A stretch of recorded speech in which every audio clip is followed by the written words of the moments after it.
ಈ ವಿಡಿಯೋ ನೋಡ್ತಾ ಇದ್ರೆ ನಿಜಕ್ಕೂ ಕೂಡ ಕಣ್ಣಂಚಿನಲ್ಲಿ ನೀರು ತೋರಿಸುತ್ತೆ ಪ್ರತಿಯೊಬ್ಬರಿಗೂ. ಸೊ ಒಂದು ಹೆಣ್ಣು ಮಗಳನ್ನ ನೋಡೋಕೆ ಒಂದು ಮೀಟ್ ಮಾಡೋಕೆ ಅಂತಾನೆ ಇದೀಗ ಪ್ರತಾಪ್ ಅವರು ಮನೆಗೆನೆ ಬರ್ತಾರೆ. ಸೊ ನಂತರ ಒಂದು ಪುಟ್ಟ ಮಗುವು ಕೂಡ ಇರುತ್ತೆ, ಅಲ್ಲಿಗೆ ಪ್ರತಾಪ್ ಅವರು ಕೂಡ ಎಂಟ್ರಿ ಕೊಡ್ತಾರೆ.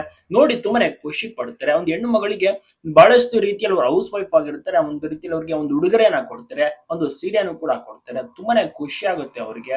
ಸೀರೆ ಮತ್ತೆ ಅರಿಶಿಣ ಕುಂಕುಮ ಒಂದು ರೀತಿಯಲ್ಲಿ ಡ್ರೆಸ್ಸಸ್ ಗಳನ್ನೆಲ್ಲ ಕೊಡ್ತಾರೆ ಪ್ರತಾಪ್ ಅವರು. ನಂತರ ಒಂದು ಮುದ್ದಾದ ಮಗು ಕೂಡ ಇದೆಯಲ್ಲ, ಸೊ ಮುದ್ದಾದ ಮಗುವನ್ನ ನೋಡಿ ತುಂಬಾನೇ ಖುಷಿಯಿಂದ ಅವರನ್ನ ಕೂಡ ಮಾತನಾಡಿಸ್ತಾರೆ.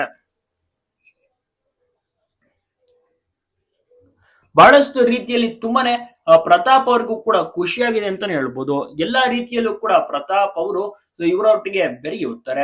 ತುಂಬಾ ಚೆನ್ನಾಗಿ ಮಾತನಾಡಿಸ್ತಾರೆ, ಮನೆಗೆ ಬರ್ತಾರೆ, ಪುಟ್ಟ ಮಗುವನ್ನ ಮುದ್ದು ಮಾಡ್ತಾರೆ. ಆಫೀಸ್ಗೆ ಬನ್ನಿ, ನಿನ್ನ ನೋಡಿದ ತಕ್ಷಣ ಆಫೀಸ್ ನಿಂದ ಓಡೋಡ್ ಬಂದು ಅಂತ ಪುಟ್ಟ ಮಗುವನ್ನ ಎತ್ತಿ ಮುದ್ದಾಡ್ತಾರೆ. ನಂತರದಲ್ಲಿ ತುಂಬಾ ಚೆನ್ನಾಗಿ ಮಾತನಾಡ್ತಾರೆ. ಅದೇ ರೀತಿ ನೀವು 100 ವರ್ಷ ಚೆನ್ನಾಗಿರ್ಬೇಕು ಪ್ರತಾಪ್ ಅವರೇ, ಹಾಗೆ ಹೇಗೆ ಅಂತ ಹೇಳಿದಾಗ ನನಗೆ ಆಶೀರ್ವಾದ ಮಾಡಿ ಅಕ್ಕ ಅಂತ ಪ್ರತಾಪ್ ಅವರು ಅವರ ಒಂದು ಕಾಲಿಗೆ ಕೂಡ ಬಿದ್ದು ಆಶೀರ್ವಾದ ಕೂಡ ಪಡೆದುಕೊಳ್ತಾರೆ.